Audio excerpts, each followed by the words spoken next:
హరి ఓం శ్రీ గురుభ్యో నమః. కృష్ణం వందే జగద్గురుం. ఓం నమో బ్రహ్మాదిభ్యో బ్రహ్మ విద్యా సంప్రదాయకర్తృభ్యో వంశ ఋషిభ్యో నమో పరమగురుభ్యః. ముందు మాట, ఈశ్వర కృప, శాస్త్రకృప, గురుకృప వలన నా సబోధ దార్ఢ్యం కొరకు వేదాంత విద్య సంప్రదాయ గురువులైన వ్యాస, వశిష్ఠ, వాల్మీకి, గౌడపాద, ఆదిశంకర, విద్యారణ్య, సురేశ్వరాది గురువులు, ప్రస్తుత గురువర్యులు శ్రీ యల్లంరాజు శ్రీనివాసరావు గారు ప్రభృతుల ద్వారా లభించిన వేదాంత విజ్ఞానం సామాన్య జనులకు, అనగా సంస్కృత భాష అంతగా పరిచయం లేని వారికి, ముముక్షువులకు, గీతాచార్యులు చెప్పిన శ్రద్ధాళువులకు బాగా అర్థమయ్యేటట్లు వ్రాసిన ఈ వేదాంత విజ్ఞాన కుసుమాలను నేను సైతం జ్ఞానాగ్నికి ఒక సమితినవ్వాలని, అనేక మహామహులు వ్రాసిన గ్రంథాలున్నప్పటికీ ఈ విద్యలో పునరుక్తి దోషం లేదని, ఇది భక్తులకు అందిస్తే జ్ఞానయజ్ఞంతో సమానమని ఆశిస్తూ ఈ వేదాంత విజ్ఞాన వీచికలు మీకు వినిపిస్తున్నాను. తప్పులున్నప్పటికీ మీరు భావాన్ని చూడగలరు, భాషను పట్టుకోవద్దు. ఇట్లు మీ విధేయుడు అమ్ము అన్నాజీరావు. ఇప్పుడు దేవుడా నీవెక్కడ అనేటువంటి క్యాప్షన్ తోటి చదువుతున్నాను. వాది ప్రతివాది రూపకంగా నేను కొంత సంభాషణ రూపకంగా రాశాను. వాది అంటున్నాడు, కలండు కలండని వాడు కలడో లేడో అని పద్యం చదువుకుంటూ పడుతున్నట్ట. అప్పుడు ప్రతివాది అన్నాడు, ఏమిటయ్యా దేవుడు ఉన్నాడా లేడా అని సందేహిస్తున్నావా? దేవుడు లేడయ్యా, నీవనుకున్నట్లు. ఆ నీవనుకున్నట్లు అండర్లైన్ చేయి. అదేమిటండి, చాలా మంది దేవుడు కనిపించాడు కదా. ఇది నేను చెప్పలేదయ్యా బాబు. శివుడు వశిష్ఠ మహర్షి కనిపించి, ఈ కనిపించే వాళ్ళు ఎవరు దేవుడు కాదు, శివ, బ్రహ్మ, విష్ణువులు కూడా దేవుళ్ళు కారు అని యోగ వాసిష్టం అనేటువంటి గ్రంథంలో చెప్పారు ఒక కథలో. అయితే దేవుడు మాకు సాక్షాత్కరించాడు, మాతో మాట్లాడాడు అని అంటుంటారే. అవునయ్యా, కనిపించేవాడు దేవుడు కాదు. ఉన్నది కనిపించదు, కనిపించేది ఉండదు. ఇదొక సైంటిఫిక్ రూల్. ఉన్నది కనిపించకపోయినా ఎప్పుడు ఉన్నదే, లేనిది కనిపించినా ఎప్పుడు అబద్ధమే. దీన్నే గీతలో శ్రీకృష్ణుడు ద్వితీయాధ్యాయంలో నా సతో విద్యతే భావ నా భావో విద్యతే సతః అన్నారు. ఉండేదేమో వస్తువు అంటారు, దాన్ని ఫ్యాక్ట్. కనిపించేది ఆభాస, అపియరెన్స్. రియాలిటీ అండ్ అపియరెన్స్ అంచేత మరి దేవుడు ఎవరండి? ఎప్పుడు ఉండేవాడు దేవుడు. అయితే ఆయన మరి మీరు చెప్పేట్టు ఆయన ఎప్పుడు ఉండడా అండి? అదేంటి, నువ్వు తలుచుకున్నప్పుడే ఉన్నాడు కదా, నేను తలుచుకోకపోతే లేడు. అదేమిటండి, నేను తలచినా తలంచకపోయినా ఉంటాడు కదా. ఎవరు చెప్పారు నాయన? ఎప్పుడు చెప్పారు? తక్కిన వాళ్ళంతా చెప్తున్నారండి, వీళ్ళందరూ జాగ్రత్తలో ఉన్నవాళ్ళు. అంటే నువ్వు దేవుడు ఉన్నాడని ఈ జాగ్రత్త అవస్థలో తలుస్తున్నావు. మరి స్వప్నావస్థలో నీకు దేవుడు ఉన్నాడా? స్వప్నంలో కూడా దేవుడు అప్పుడప్పుడు కనిపించి, నాకు ఫలానా చోట గుడి కట్టించు, అక్కడ పాడుపడ్డ బావిలో విగ్రహ రూపంగా ఉన్నాను అని అంటారు కదా. చాలా మంది భక్తులకు స్వప్న దర్శనం కూడా అయింది కదా. పోనీ సరే, ఓకే. మరి గాఢ నిద్రలో అసలు ఏమీ లేదు కదండి, నా మనసు హాయిగా నిద్రపోయింది కదా. మరి అప్పుడు దేవుడు ఏమయ్యాడు? నాకు లేకపోవచ్చు, కానీ ఆయన ఉంటాడు. దానికి ప్రూఫ్ ఏమిటి? ఇది మరీ బాగుందండి. దేవుడు ఉండడానికి కూడా ప్రూఫ్ కావాలా? అవునయ్యా, కావాలి. ప్రతి దానికి ప్రూఫ్ ఉండాలి. సైన్స్లో ప్రూఫ్ లేనిదే ఎవడు ఏది నమ్మడు. నువ్వు గాఢ నిద్రలో ఎవరున్నారు? నేనేనండి అన్నాడు. నీవే అనడానికి ప్రూఫ్ ఏమిటి? భలేవారండి, నేనున్నా అనడానికి ప్రూఫ్ కావాలా? అక్కడ నేను తప్ప ఇంకెవ్వరూ ఏమీ లేదు. నేను ఎక్కడికి పోయాను? నేను ఎప్పుడూ ఉన్నాను. అయితే నాకు ఏమి తెలియకపోయాక హాయిగా నిద్రపోతున్నా. అప్పుడు దేవుని అవసరం ఉందా నీకు? లేదు. అయితే అంటే నీ జాగ్రత్త, నీ స్వప్న, సుషుప్తి అనే మూడవస్థల్లోనూ ఆ ప్రపంచాలు, ఆ వాటిలోని సరుకు, సరంజామా, ఇంక్లూడింగ్ నీ దేవుడు అంతా మారిపోయినా మారకుండా ఏకంగా నువ్వున్నావు. అంచేత నువ్వే దేవుడు. అదేంటండి, నేను ఆ దేవుణ్ణి? ఇది మరీ చోద్యంలా ఉంది. చోద్యం ఏమీ లేదయ్యా. అసలు సృష్టిలో రెండు పదార్థాలు ఉన్నాయి. ఒకటి దృక్ అంటే ది సీయర్, రెండు దృశ్యం ది సీన్ అంటే చూడబడేది, చూసేది. చూసేది ఎప్పుడు చూడబడేది కాదు, చూడబడేది ఎప్పుడు చూసేది కాదు. చూడబడేదేమో దృశ్యం అంటే జగత్తు, చూసేదేమో ఆత్మ చైతన్యం. ఎప్పుడు అనాత్మ ప్రపంచం జడం. ఇప్పుడు నీ దేవుడిని ఏ పార్టీలో చేరుస్తావు చెప్పి? 2 పార్టీలు ఉన్నాయి. అదేంటండి మూడో ప్రిన్సిపల్ ఏం లేదా ఈశ్వరుడు దేవుడు అని? నీకు లెక్క తేలేదాకా సపోజ్ ఎక్స్ ఉందనుకో, తేలిన తర్వాత ఎక్స్ ఏమైంది. అలాగే ఇక్కడ ఆత్మ సంగతి తేలేదాకా దేవుడు ఉన్నాడని సపోజ్ ఉత్తుత్తి దేవుడు. నువ్వు ఏ పార్టీలో చేరుస్తావు? చైతన్యం పార్టీలో చేరిస్తే ఈశ్వరుడు నువ్వే అయిపోతావు, ఆత్మ అయిపోతావు, అనగా నేనే అయిపోతావు. పోనీ అనాత్మ పార్టీలో చేరుద్దామంటే జగత్ అయిపోతాడు, ఆబ్జెక్ట్ అయిపోతాడు. ఆబ్జెక్ట్ అయిపోతే ఏమవుతుంది తెలుసా? నశించిపోతాడు. అదే ఇష్టం కాదు కదా నీకు. అంచేత నీ ఆత్మయే దేవుడు అని ఒప్పుకుంటావా లేదా? ఒప్పుకోక తప్పుందండి. నమ్మకం చల్లగా ఉన్నమాట చెప్పావయ్యా. అయితే నేను ఎప్పుడూ ఉంటానండి. ఎస్, నువ్వు బాల్యంలో ఉన్నావు, యవ్వనంలో ఉన్నావు, వృద్ధాప్యంలో ఉన్నావు అని అనుకుంటున్నావా లేదా? అవునండి, ఇప్పుడే కాదండి, వెనక జన్మలో ఉన్నాను నేను, వచ్చే జన్మలో కూడా ఉంటానండి.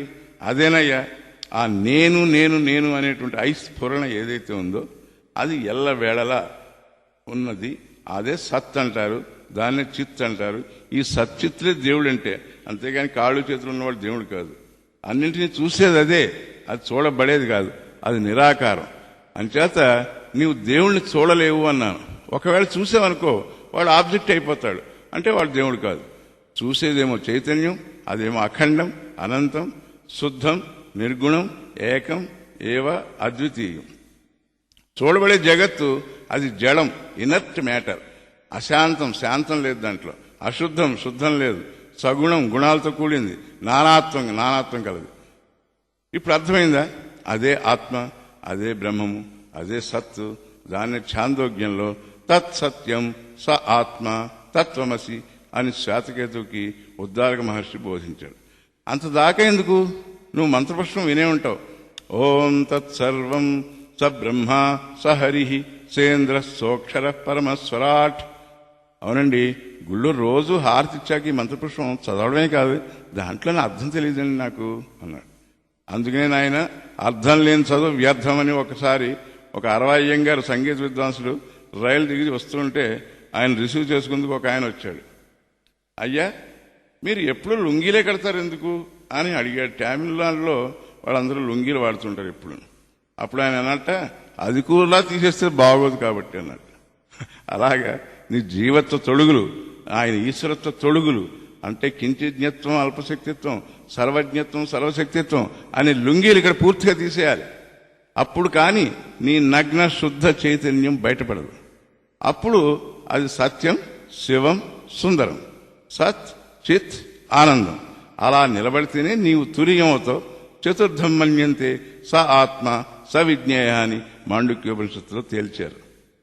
అది సరేనండి, మీరేదో చెప్పారు, నేను సత్ అని చిత్ అని, అదే ఒప్పుకుంటాను. కానీ ఆనందం అంటున్నారే, ఓ మూల నేను దుఃఖం అనిపిస్తుంటే ఆనందం ఎక్కడుంది? అవునయ్యా, నువ్వు ఎప్పుడు దుఃఖం అనిపిస్తున్నావు? నీ స్వప్నం, నీ జాగ్రత్తలో దుఃఖం అనిపిస్తున్నావు. మరి సుషుప్తిలో హాయిగా ఉన్నానన్నావు కదా, అక్కడ హాయి, దానికి కారణం ఎవరు? జాగ్రత్త స్వప్నాల్లో దుఃఖానికి కారణం ఎవరు? కనుక్కో. అవునండోయ్, జాగ్రత్త స్వప్నాల్లో మనస్సుంది, అదే ద్వైత దుఃఖాన్ని కల్పిస్తోంది. సుషుప్తిలో ఆ మనస్సు లేదు, మైండ్ లేదు, కాబట్టి హాయిగా నిద్రపోయాను. సుషుప్తిలో నేను తప్ప ఇంకేది లేదు. అందుచేత సుషుప్తి ఆనందానికి కారణం నేనే అన్నమాట. అందుచేత నేనే ఆనంద స్వరూపుడు అన్నమాట. కానీ నాకు ఏమీ తెలియకుండా ఉంది కదా. ఆ ఏమీ తెలియకపోవడమే అజ్ఞానం నాయన. దాన్ని కూడా నువ్వే చూస్తున్నావు. ఆ తెలియకపోవడాన్ని నువ్వు చూసి మాట్లాడుతున్నావా, చూడకుండా మాట్లాడుతున్నావా? చూసే మాట్లాడుతున్నానండి. అంటే అజ్ఞానానికి కూడా నువ్వు సాక్షివి. సాక్షి అంటే విట్నెసింగ్ సెల్ఫ్. అంచేత నువ్వు ఎప్పుడూ ఉండేవాడు, నువ్వు అన్నింటినీ సాక్షి రూపకంగా చూస్తున్నావు, గమనిస్తున్నావు. వాటి యొక్క యాక్టివిటీస్ గమనిస్తున్నావు, వాటి యొక్క రాకపోకలు గమనిస్తున్నావు. కానీ నువ్వు ఏమి మారకుండా అన్ని కాలాల్లోనూ, త్రికాలములలోనూ, 3 కాలాల్లోనూ నువ్వు మారకుండా ఉండేటువంటి వాడు. కాబట్టి నువ్వే దేవుడవు, ఇంకొక సాక్షి అవసరం లేదు. నీవే స్వయం సిద్ధ స్వతహా ప్రమాణం కల బ్రహ్మమే, ఆత్మయే. ద్వైత ప్రపంచానికి ఉనికి నువ్వు ఉందంటేనే అది ఉంది. అది జడం. నీ ప్రమాణం మీద, నీ అథారిటీ మీద అది ఆధారపడింది. అంచేత ఆ ప్రపంచంలో నువ్వు ఉన్నావా? అసలు నీలో ఆ ప్రపంచం ఉందా ఆలోచించావా? ఏది ముందు తయారైంది? నువ్వు ముందు తయారయ్యావా? ప్రపంచం తయారైందా? ప్రపంచం ఏమో షడ్భావ వికారాలు కలిసి జడం, నీవేమో వికారాలు లేని శుద్ధ అసంగ జ్ఞాన స్వరూపుడవు. నీలో ఈ మనస్సును అధిష్ఠించిన చైతన్య శకలం ఉందే, అదే దాని విశేష చైతన్యం అంటారు. అద్దంలోంచి ప్రతిఫలించిన రిఫ్లెక్టెడ్ ఎక్సెస్ వెలుగు ఈ జాగ్రత్త స్వప్న సుషుప్తులనే 3 ఫ్లోర్స్ లో ఎలక్ట్రిక్ లిఫ్ట్ లాగా తిరుగుతోంది. అది ఎక్కడుంది? ఆ చలనం, ఆ ఎలక్ట్రిక్ లిఫ్ట్ ఎక్కడుంది అంటే ఆ అచలమైన బిల్డింగ్ లోనే ఉంది. ఆ బిల్డింగ్ అచలం, అది కదలదు మెదలదు, ఎప్పుడూ అలా ఉంటూనే ఉంటుంది. కానీ కదిలేది ఎవరు? Electric lift. అలాగే నువ్వు అచలం, నువ్వు కదలవు మెదలవు తిరగవు మారవు. కానీ నీ అచలమైన ఆత్మలో ఆ మనస్సు ఎలక్ట్రిక్ లిఫ్ట్ లాగా 3 ఫ్లోర్స్ అంటే 3 అవస్థలు, జాగ్రత్త స్వప్న సుషుప్తులు అనేటువంటి అవస్థలో తిరుగుతోంది. ఆ దృశ్యాలన్నీ నీకు అనుభవానికి తీసుకొస్తోంది. సినిమా తెర మీద బొమ్మలు, తెర మీదనే బొమ్మలున్నా తెర బొమ్మలు కాదు, బొమ్మలు తెర కాదు. సినిమా తెర మీదే బొమ్మలున్నాయి, కానీ బొమ్మలకి సినిమా తెరకి ఏమీ సంబంధం లేదు. అలాగే నీకు ఈ ప్రపంచానికి ఏమీ సంబంధం లేదు. తాడు మీద పాము కనిపించింది, ఏమండి ఆ తాడు అడిగితే ఏమండి ఆ పాము ఏమిటో నాకు తెలియదండి అంటుంది. పోనీ పాముని అడిగితే అదేంటి నువ్వు చూస్తే ఉన్నాను నేను, నువ్వు చూడలేదు, నేను వెళ్ళిపోతున్నా అంటుంది. అయితే ఎక్కడుంది మర్మం? నీ బుద్ధిలోనే ఉంది, నువ్వు చూడడం వల్ల ఉంది. అంటే దాన్ని మిథ్యాజ్ఞానం అని శంకరుల వారు చెప్పారు. అయితే ప్రపంచం దాని పాటికి అది లేదా అండి? మనం ప్రపంచాన్ని మరి ఈశ్వరుడు సృష్టించాడని వేదాల్లోనూ శాస్త్రాల్లోనూ బైబిల్లోనూ కూడా చెప్పారు కదా. అవునయ్యా, నీవు నీ ఆత్మ మీదనే అన్ని అధ్యారోపణ చేసుకుని బతుకుతుంటే శాస్త్రం కూడా దానికి ఒక సైంటిఫిక్ అప్రోచ్తో నువ్వు ఒక్కసారిగా ఈ జగత్తు లేదంటే భయపడతావని ముందర సైంటిఫిక్ అప్రోచ్ ఏమని దేవుడు సృష్టి చేశాడు అని చెప్పారు. అయితే చిన్నపిల్లలకు చెప్పినట్టుగా అయితే ఆ దేవుడు ఎటువంటి వాడో తెలుసుకోని నీ దృష్టిని ఈ సృష్టి మీద నుంచి సృష్టికర్త అయిన దేవుడి మీదకి మళ్లించడానికి ఉపయోగపడిన టెక్నిక్ ఇది. అంచేది మళ్ళీ నీకు ఏం చేస్తారంటే, ఇది బిఏ క్లాస్ అయితే మళ్ళీ ఎంఏ పిహెచ్డి క్లాసులో అసలు సృష్టి లేదు, పాడు లేదు, సృష్టికర్త లేడు, ఈశ్వరుడు లేడు, జీవుడు లేదు, ఇదంతా భ్రాంతి అని కొట్టేసి అధిష్టానమైన బ్రహ్మ ఒకటే ఉంది, ఆ ఉన్నది ఒక్కటే, అదే అన్ని వేషాల్లో కనిపిస్తోంది. ఎన్టీఆర్ 5 వేషాల్లో జగదేవ సుందర్ సినిమాలో కనిపించినట్టుగాను అంటాడు. అయితే మరి బాగానే ఉందండి, నేను జీవుడిని ఎందుకు అయ్యానండి? ఎలా అయ్యాను? నువ్వు జీవుడిగా అవ్వలేదు, అయ్యానని భ్రాంతిలో అనుకుంటున్నావు. నీవు నిజానికి జ్ఞాన స్వరూపుడు. జ్ఞానం అంటే ఏంటి? తెలివి. ఆ తెలివే అందరిలోనూ ఉన్న తెలివే ఒకటే. ఆ తెలివే సర్వవ్యాపకత్వం, నిరాకారత్వం అన్నీ కలిగి ఉంది. ఆ దేహేంద్రియ సంఘాతాలను ఈ నేను అనేటువంటి అభిమానం వల్ల ఆ జీవత్వం పొంది నేను కర్తని, నేను భోక్తని, నేను కర్మలు చేయాలి, ఫలాలు పొందాలి అని నీ పరిపూర్ణ సర్వవ్యాపక జ్ఞానాన్ని ఈ దేహం మేరకు లిమిట్ చేసుకుని నేను జీవుణ్ణి, అల్పజ్ఞుణ్ణి, అల్పశక్తి గలవాణ్ణి, ఆ ఈశ్వరుడేమో సర్వజ్ఞుడు, సర్వశక్తిమంతుడు అని భ్రమలో నీ అంతటి నువ్వే అనుకుంటున్నావు. దాన్నే చిత్తులో ప్రతిబింబించిన ఆభాస అని శాస్త్రం బోధించి దానికి ఒక పేరు పెట్టింది, చిదాభాసుడు అని. అయితే గోడ మీద ఎలాంటి వాడంటే, గోడ మీద సామాన్యంగా సూర్యరశ్మి ఉంది, నీలోని ఆ సామాన్య జ్ఞానం కూడా ఉంది.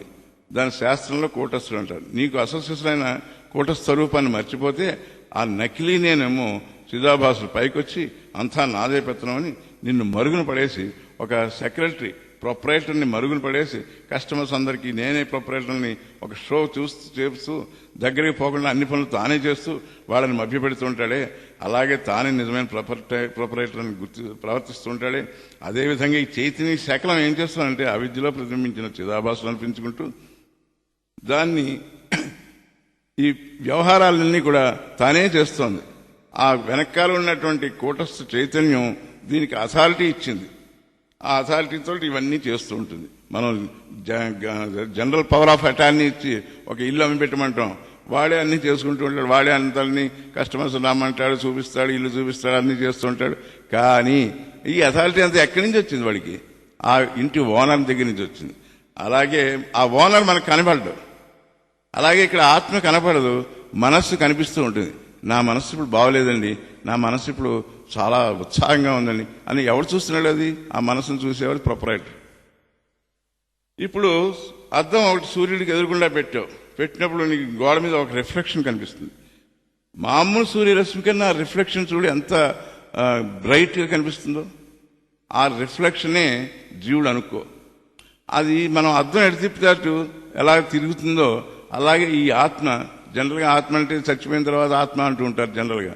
అది ట్రాన్స్మైగ్రేషన్ అంటే ఈ శరీరం నుంచి ఇంకో శరీరంలోకి పరిగెడుతూ ఉంటుంది, ఆ శరీరం నుంచి ఇంకో శరీరంలోకి వెళ్తుంది. అందుచేత అసలు కూటస్థం అంటే గోడ మీద ఉన్నటువంటి సూర్యరశ్మి ఏమో కూటస్థ చైతన్యం లాంటిది. జీవుడు విశేష చైతన్యం అంటే రిఫ్లెక్టెడ్ కాన్షియస్నెస్, అది జీవుడు. అదే జన్మలెత్తుతుంది, అదే స్వర్గనరకాలు అనుభవిస్తుంది, అదే తాను సృష్టించిన లోకాల్లోకి తిరుగుతూ ఉంటుంది. ఆ బిల్డింగ్లో లిఫ్ట్ తిరిగినట్టు ప్రయాణం చేస్తుంది. అందుచేత అద్దంలో నీవు లిమిట్ అయిపోయావు, అలాగే ఇక్కడ దేహాది సంఘాత అభిమానం వల్ల లిమిట్ అయిపోయి జీవుడు అయిపోయావు. అందుచేత ఇది బాగా అర్థం చేసుకో. దీనికి చాలా విశేషమైనటువంటి రిఫ్లెక్షన్ కావాలి, చాలా విచారణ కావాలి. నీ మైండ్ అంతా ఏకాగ్రతతో దీన్ని అర్థం చేసుకోవాలి. ఇది అర్థమైతే ఇక చిదాభాసులు, జీవుడు, కూటస్థులు అనేవి ఉండవు. ఆ చిదాభాసుడు జీవుడు నీ ముందర నీకు వాడి విలాసాలు నేను చూపించడానికి భయపడతాడు. ఎలాగంటే ఒక వేశ్య ఉంది, ఆ వేశ్య జబ్బు ఉన్నట్టు వాడికి తెలుసు, ఇంకొకడికి ఒకడికి తెలియదు, ఒకడికి తెలుసు. తెలిసిన వాడి ముందర అది ఎన్ని వేషాలు వేసినా వాడికి తెలుసు కాబట్టి దాన్ని సిగ్గుపడుతుంది, వాడి ముందర అవి వేషాలు వేయదు. తెలియని వాడి ముందర ఎన్నో వేషాలు వేస్తుంది వీటి దగ్గర. అందుచేత అలాంటి ఇది తెలిసితే మోక్షం అన్నది ఇందుకోసం. అయ్యా మరి నేను కూటస్థులని అనుకుంటే అయిపోతానండి? ఇక్కడే అందరూ పొరపాటు పడుతున్నారు. అనుకుంటే అయిపోతానంటే నువ్వు అది కానిదైతే నువ్వు అనుకున్నా చచ్చినా అవలేవు. నువ్వు అది అయ్యే ఉన్నావు కాబట్టి నువ్వు అనుకోకుండానే అయ్యే ఉన్నావు కాబట్టి సపోజ్ నువ్వు నిద్రలో కరగన్నావు, అయ్యా మంచం నుంచి కింద పడ్డావు, తర్వాత మళ్ళీ పైకి ఎక్కావు అని అనుకున్నావు. తెలివి వచ్చాక ఏమంటావు? కింద పడ్డం అబద్ధమే, పైకి లేచి మంచం మీద కూర్చోవడం అబద్ధమే అంటావు కలలో. అలాగే నేను జీవుణ్ణి అనుకోవడం అబద్ధమే, మళ్ళా జ్ఞానం పొంది అహం బ్రహ్మాస్మి అని అనుకోవడం కూడా అబద్ధమే. మరి సుబద్ధం ఏదండి అంటావా? తాడు మీద పాము రాను లేదు, పారిపోను లేదు అన్నట్టు నీ స్వరూపంలో ఏ మార్పు లేదు. అలాగే నీవు జీవత్వం పొందింది లేదు, బ్రహ్మత్వం పొందింది లేదు. You are always being but not becoming. Becoming చెప్పేవన్నీ కూడా కర్మలు, ఉపాసనలు, యోగం.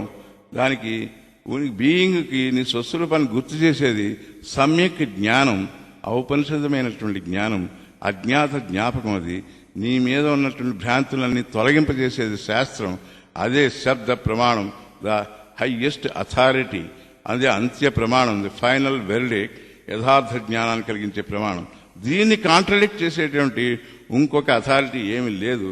కాబట్టి నీకు అబాధిత అసందిగ్ధ విజ్ఞానాన్ని కలగజేస్తుంది. ఇదే జ్ఞానం. అయ్యా మీరేమిటో ప్రమాణం అని గొప్పగా చెప్తున్నారు. అసలు ఆ ప్రమాణాలు ఏమిటి? అందులో దేవుడు ఉండడానికి ప్రూఫ్ ఏమిటి? ప్రమాణం ఏమిటి? బాబు క్లుప్తంగా ప్రమాణం అంటే ఏమిటో చెప్తాను విను. ఒక ఇల్లును చూసావు, ఆ ఇల్లు కట్టిన వాళ్ళని చూడలేదు, అయినా కట్టిన మేస్తున్నాడు నీకు రూఢిగా తెలుసు. ఎందుకంటే కారణం లేకుండా కార్యం రాదు, కుమ్మరి లేకుండా కుంట తయారవదు, అలాగే సృష్టికర్త లేకుండా తయారవదు. అది ఇన్ఫరెన్స్. ప్రత్యక్షంగా నీకు తెలియకపోయినప్పటికీ డేటాను బట్టి నువ్వు సైంటిస్టు కాబట్టి అనుమాన ప్రమాణంతో నిర్ధారిస్తావు. దాన్ని అనుమాన ప్రమాణం అంటారు. ప్రత్యక్ష ప్రమాణం అంటే మనం ఎదురుకుండా చూస్తున్న ప్రత్యక్ష ప్రమాణం, అంటే జ్ఞానేంద్రియాలతో గోచరించేది ప్రత్యక్ష ప్రమాణం. ఇక మూడవది, ఈ రెండు కాకుండా మూడవది శబ్ద ప్రమాణం. నీకు స్వర్గ నరకాలు ఉన్నాయని ఎవరు చెప్పాడు? ఎలా తెలుసు? ఇది పుణ్యం, ఇది పాపం అని ఎవరు చెప్పారు? ఈ కర్మలకి ఈ ఫలితం అని ఎవరు చెప్పారు? అంటే అదేండి శాస్త్రం చెప్పిందండి. ఆ శాస్త్రమే పరమేశ్వరుని వాక్కు లేక శబ్దం అంటారు దాన్ని. ఆ పరమేశ్వరుడు మన ఎందుకు దయదలిచి మనల్ని ఉద్ధరించడానికి ఋగ్వేదం, చతుర్వేదాలతో షడంగాలతో తను నిశ్చితంగా బహిర్గతం చేస్తే ఋషులు వాటిని దర్శించారంటే చూశారు. ఆ మహర్షి భగవాన్ వేదవ్యాసుల వారు దాన్ని సమీకరించి ఎడిట్ చేసి కోడిఫై చేశారు, అంటే గ్రంథస్థం చేశారు. అష్టాదశ పురాణాలు, మహాభారతం, ఇతిహాస ఇవన్నీ ఆయన కోడిఫై చేసినటువంటి. ఇవన్నీ ఎందుకు చెప్పారండి అంటావా? నీ యొక్క మైండ్ ప్యూరిఫికేషన్ కోసం, చిత్తశుద్ధి కోసం, కర్మకాండ ఏకాగ్రత కోసం, ఉపాసనాకాండ బ్రహ్మాత్మ జ్ఞానం కోసం ఉపనిషత్తులు అని 3 మెట్లుగా వేదాన్ని విభజించారు. Inter level, BA level, MA level లాగా. ప్రమాకరణం ప్రమాణం. ప్రమా అంటే యథార్థమైన జ్ఞానం, దాన్ని కలిగించేది ప్రమాణం, ద ఇన్స్ట్రుమెంట్ ఆఫ్ నాలెడ్జ్.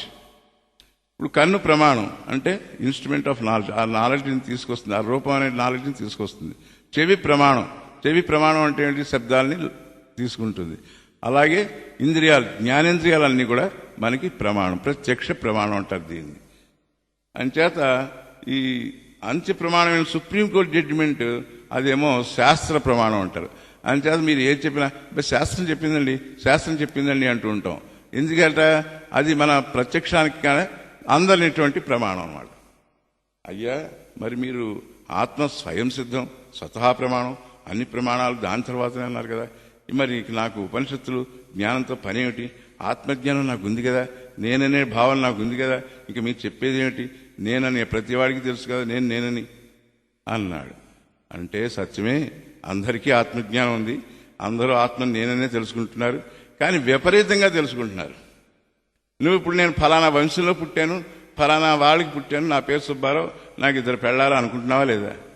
అవునండి, తప్పే ఉంది, అందరూ అలాగే అనుకుంటున్నారు. నా ఎస్ఆర్లో కూడా రికార్డ్ చేయించాను, నా డేట్ ఆఫ్ బర్త్ ఫలానా, సరే నా డేట్ ఆఫ్ డెత్ సరిగ్గా నాకు తెలియదు అనుకోండి ప్రస్తుతం, అది రిజిస్ట్రేషన్ చేయించాలని చెప్పాను. మరి నేను జీవుణ్ణి, ఏదో ఈ జన్మలో ఇలా దరిద్రం అనిపిస్తున్నాను, వచ్చే జన్మలో అయినా మంచి ఐశ్వర్యవంతులు ఇళ్లలో పుట్టి ఐశ్వర్యం అనుభవించాలి కదా అని అనుకుంటున్నావా లేదా? అవునండి అనుకుంటున్నాను. దానికోసం శ్రీ వెంకటేశ్వర స్వామికి ముడుపులు కట్టడం చేస్తున్నాను, ప్రతి ఏకాశి పౌర్ణమికి సత్యనారాయణ వ్రతం చేస్తున్నాను, ప్రతి ఏడాది అయ్యప్ప స్వామి కోసం శబరిమల పెడుతున్నాను. ఇంతకీ ఏమంటారు మీరు?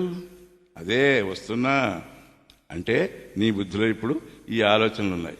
నేను జీవుల్ని, నేను జన్మరణాలు పొందుతున్నాను, సుఖదుఖాలు కలవాడిని, నేను సత్యమైన జగత్తులో ఏదో ఒక మూల గ్రామంలో పుట్టాను, పెరిగాను, ఈ జగత్తులో ఉన్న భోగాలని అనుభవించాలి, దానికి ఈశ్వరుడు సాయం కావాలి, ఆయన వచ్చే జన్మలోనే ఇస్తాడు, ఎందుకంటే ఆయన సర్వజ్ఞుడు, సర్వశక్తిమంతుడు. నా కోరికలు తీర్చడం కోసం శాస్త్రంలో చెప్పిన యజ్ఞాలు, యాగాలు, కర్మలు, ఉపాసనలు, యోగాభ్యాసాలు ఇవన్నీ చేయాలి కదా. అంచేత అన్నీ చేస్తూనే ఉన్నాను, కానీ ఇంకా దేవుడు నన్ను కరుణించడం లేదు. అందుకనే నేను క్రైస్తవ మతం తీసుకుందాం అనుకుంటున్నాను. ఆయన కరుణామూర్తి అని అందరూ అంటున్నారు, మన దేవుళ్ళు ఇక లాభం లేదనుకున్నాను, ఆయన దాని దరిద్రాన్ని మాపుతాడేమో చూద్దాం అని అనుకుంటున్నానా లేదా? అవును సార్, మీరు కరెక్ట్గా నా మనసులో మాటలు ఎలా చెప్పారు, ఎలా కనిపెట్టారు? ఇలా అనుకోమని ఎవరు చెప్పారయ్యా? అదే సార్ శాస్త్రం, వేదం, బైబిల్ అవన్నీ చెప్పే, ఖురాన్ చెప్పే కదా, అందులో ఈ ధర్మాధర్మాల గురించి చెప్పారటగా. అంచేది శాస్త్రం చెప్పినట్టు నేను నడుచుకుంటున్నాను. అదే కాక నేను త్రికాల సంధ్యావనం చేయకపోయినా ద్వికాల సంధ్యావం పొద్దులో సాయంత్రం సంధ్యావనం చేస్తున్నాను, నా గోత్రనామాలతో సంకల్పంతో. అందులో ఎవరో ఏదో చెప్పారనుకోండి, మమోపాత దుర్తక్షయ ద్వారా పరమేశ్వర ప్రీత్యర్థం, చిత్తశుద్ధ్యర్థం, మోక్షార్థం అని మా గురువుగారు నాకు ఇలా చేయమని చెప్పి గాయత్రి మంత్రం కూడా చెప్పించమని చెప్పారు. నేను సాధ్యమైనంత మటుకి అలాగే చేస్తున్నాను, అర్థం తెలియకపోయినా. Very good. ఇప్పుడు నువ్వు నాకు నచ్చావయ్యా. శాస్త్రాన్ని ఒప్పుకొని శాస్త్రంలో చెప్పిన విధంగా వైదిక ధర్మ మార్గంలో నడుస్తున్నావు, చాలా బాగుంది. అయితే నీకు ఇంకా తెలుసుకోవాలనుందా, లేకపోతే దాంతో తృప్తి పడతావా? లేదు సార్, నాకు కూడా విసుగొస్తోంది సార్. ఎన్నాళ్ళు ఈ కర్మలు చేయాలి, ఎన్నాళ్ళు ఈ పెళ్ళాం బిడ్డలను పోషించడం కోసం నానా ఎచ్చాట్లు పడాలి, ఈ కోరిక అనుభవించిన కొద్దీ ఇంకా అనుభవించాలనే తృష్ణ చావటం లేదు. నా మనసు ప్రతిదీ చూసింది అలా కావాలంటుంది, అనుభవించాలంటుంది. నేను ప్రస్తుతం దానికి ఆనకట్ట వేశాను అనుకోండి, నువ్వు భగవంతుని భజించు, శాస్త్రాలు అది చెప్తున్నారు కదా అంటే చాలా బాగుందయ్యా. నీ మనసు ఇప్పుడు పరిపక్వ దశకు వచ్చినట్టే. నీ సంధ్యావందనం ఉపాసన వల్ల నీకు మంచి బుద్ధి కలిగింది. అయితే అది ఇంటర్మీడియట్ స్టేజే. నువ్వు మరి అందులోనే ఎన్నాళ్ళని ఉందాం అనుకుంటున్నావు. అదేంటండి, అది ఇంటర్ స్టేజ్ అని నాకు తెలియదే, ఎవరు చెప్పలేదే. ఇంకా బిఏ, ఎంఏ, పిహెచ్డి స్టేజ్ ఉన్నాయండి? అవునయ్యా, ఇంటర్లోనూ కూర్చుంటే నువ్వు బిఏను, ఎంఏను ఎప్పుడు చదువుతావు? నీ మార్గం మంచిదే, శాస్త్రయుక్తమైందే, కానీ శాస్త్రంలో లక్ష్యం అంటే ఏంటి? మోక్షార్థం అన్నావే, అది చేరే వరకు నువ్వు చాలా శ్రమపడాలి. ఇంటర్ దాకా నమ్మావు, మరి బిఏ, ఎంఏ, పిహెచ్డి ఎందుకు నమ్మవు? వాటికి ఎందుకు ప్రయత్నించవు? దాన్నే జ్ఞానకాండ అంటారు. ఉపనిషత్తులు శ్రవణం చెయ్యి, ఆ ఉపనిషత్తులు చెప్పబడిన ఆత్మ అంటే బ్రహ్మం అంటే ఏమిటి తెలుసుకో, అదే ఆత్మజ్ఞానం. అంచేత ఇదివరకు నాకు ఆత్మజ్ఞానం ఉందన్నావే, అదంతా అనాత్మజ్ఞానమే కానీ ఆత్మజ్ఞానం కాదు, శివుడు ఆత్మ, అదంతా నకిలీ ఆత్మజ్ఞానం అది.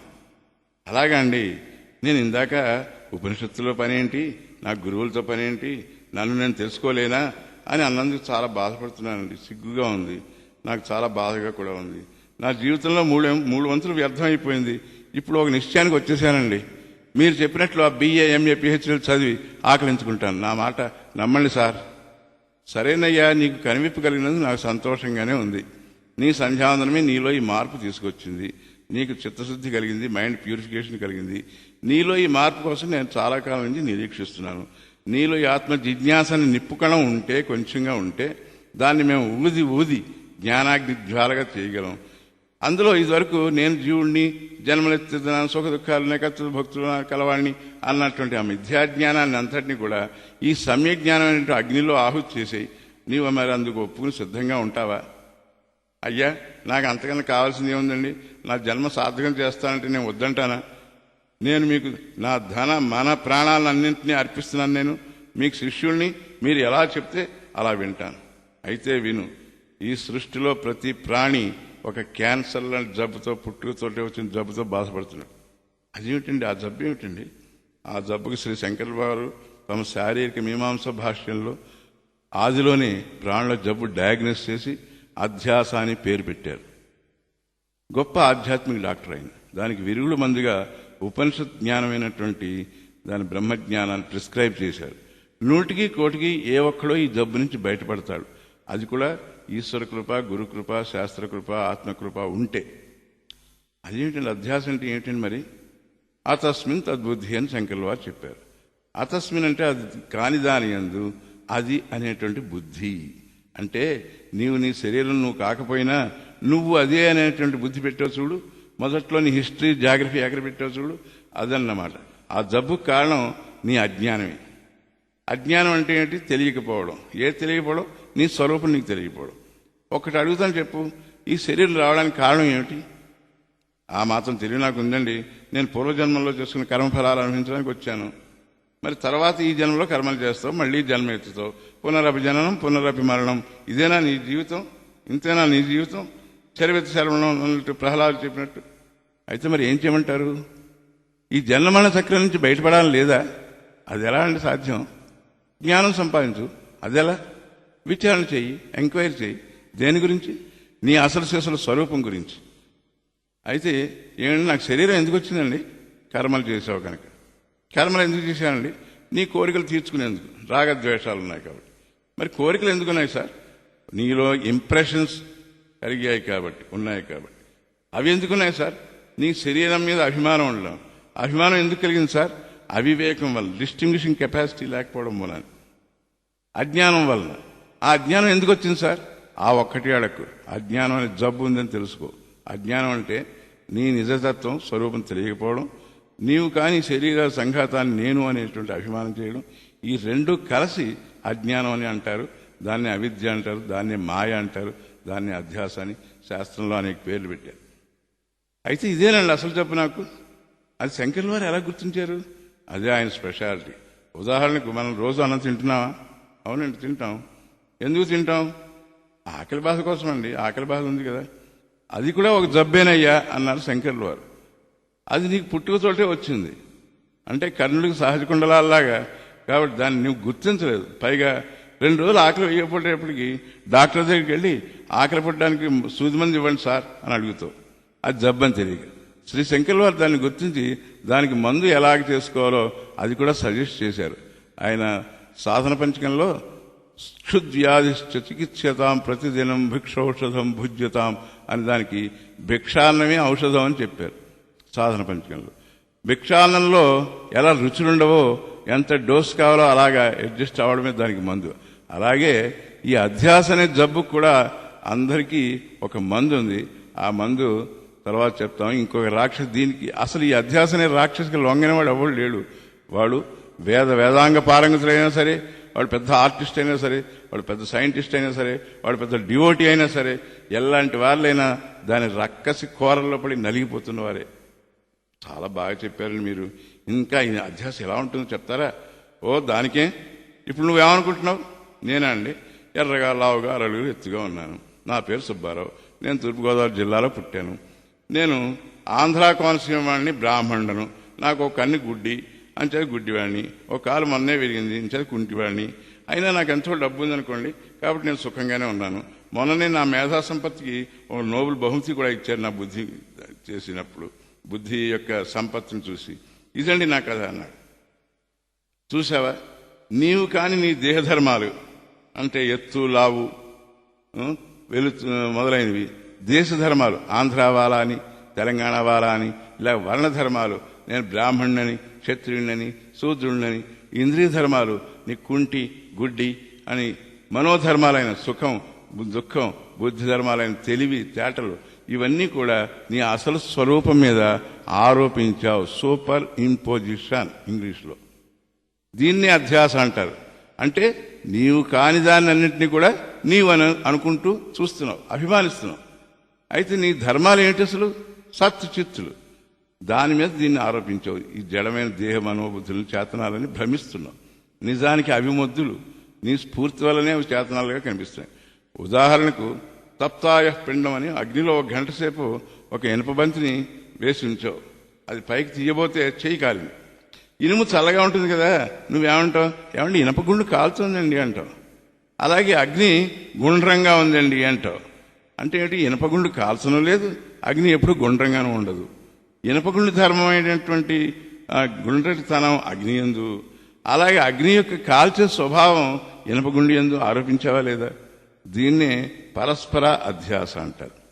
అలాగే ఇక్కడ ఆత్మధర్మాలైన సత్చిత్తులనేమో అనాత్మైన దేహాది సంఘాతం ఎందు, దేహాది సంఘాత ధర్మాలైన జన్మరణ స్థూలత్వ కృషత్వ క్షుత్పిపాసత్వ సుఖిత్వ దుఃఖిత్వ బ్రాహ్మణత్వ చండాలత్వ దేశకాల ధర్మాలు అన్నీ కూడా ఆత్మ అనగా నేను అనే దాని మీద ఆరోపించుకుంటున్నాం. ఇది అసలు అధ్యాస యొక్క అసలు స్వరూపం. కొందరు వేద పేరాంగుతులైనటువంటి సోమయాజీలు కూడా కర్తృత్వ భోక్తృత్వ స్వరూపంగా ఆత్మను అధ్యాస చేసి యజ్ఞాగాదులు చేసి భోగాల కోసం వెంపర్లాడుతున్నారు. కనుక పండిత పామరులందరూ కూడా ఈ అధ్యాస అనే రాక్షసికి ఆహారంగా ఉపయోగపడుతున్నారు. అంచేత ప్రతివాడు తన యొక్క ప్యూర్ కాన్షియస్నెస్ సత్యాత్మను తెలుసుకోవాలి, పరిశుద్ధాత్మను తెలుసుకోవాలి. ఇదంతా ఎందుకు చెప్తున్నానంటే నీకు దీని యొక్క భయంకర స్వరూపం తెలిస్తే గాని దాంతో యుద్ధం చేయలేవు కదా. ఆ యుద్ధానికి కావాల్సిన సరంజామా పోగు చేసుకుని సద్గురువుల కరుణా కటాక్షాలతో ఈశ్వర కృపతో దాన్ని నీవు జయించాలి. నీ స్వస్వరూప సామ్రాజ్యాన్ని గెలుచుకోవాలి. అదే జీసస్ క్రైస్ట్ చెప్పినటువంటి కింగ్డమ్ ఆఫ్ గాడ్. అబ్బా, ఎంత గొప్పగా వర్ణించారండి అధ్యాసనం. ఇది నేను చెప్పింది కాదయ్యా, జగద్గురువులు శంకర్లే చెప్పారు బ్రహ్మసూత్ర భాష్యంలో మొదట్లోను. అయ్యా, ఇప్పుడు నాకు జబ్బేమిటో తెలిసింది, దానికి మందు కూడా వివరిస్తారా? అది చెప్పాలనే ఉంది. అయితే నీకు శ్రద్ధ పట్టుదల ఉన్నాయా? మధ్యలో పారిపోకుండా నిలతొక్కుంటావా? Can you stake your entire life, entire successful life? ఏ విధమైన కమిట్మెంట్స్ లేవు కదా. ఈ తాపత్రయాగ్నిలోంచి బయటపడాలని తహతహ ఉందా? ఈశ్వర భక్తి ఉందా? శాస్త్రం మీద నీకు విశ్వాసం ఉందా? అయ్యా, నేను నీకు ప్రామిస్ చేస్తున్నా, నేను శ్రద్ధగా ఏకాగ్రతతో వింటా, తక్కిన పనులన్నీ పక్కకి నెట్టేసి నా జీవిత గమ్యంగా ఇది భావిస్తా. జగద్గురువులు శంకర్ల వారు దయచేసి ఆ జ్ఞానగంగా ఝరులను మీ నోటి గుండా ప్రవహిస్తుంటే ఆస్వాదించాలనుంది. అయ్యా, నీవు నాకు కితాబుని ఇవ్వక్కర్లేదు, తిండి మీద ఉన్న శ్రద్ధలో 4వ వంతు దీని మీద పెడితే చాలు. సరే, ముందర పేజీలో ఇదంతా వివరణ ఉంది. మందు టూకీగా చెప్తాను విను. ఆత్మ లేక బ్రహ్మం మిథ్య అని, జగత్ సత్యం అనేటువంటి జబ్బు కదా నీది. అంటే బ్రహ్మ ఆత్మ లేదు, గాడ్ దేవుడు కనపడటం లేదు, జగత్తు కనిపిస్తోంది అని అనుకుంటున్నావు. కానీ దానికి యాంటీడోస్ ఏమిటి? దేవుడు సత్యం, జగత్తు మిథ్య.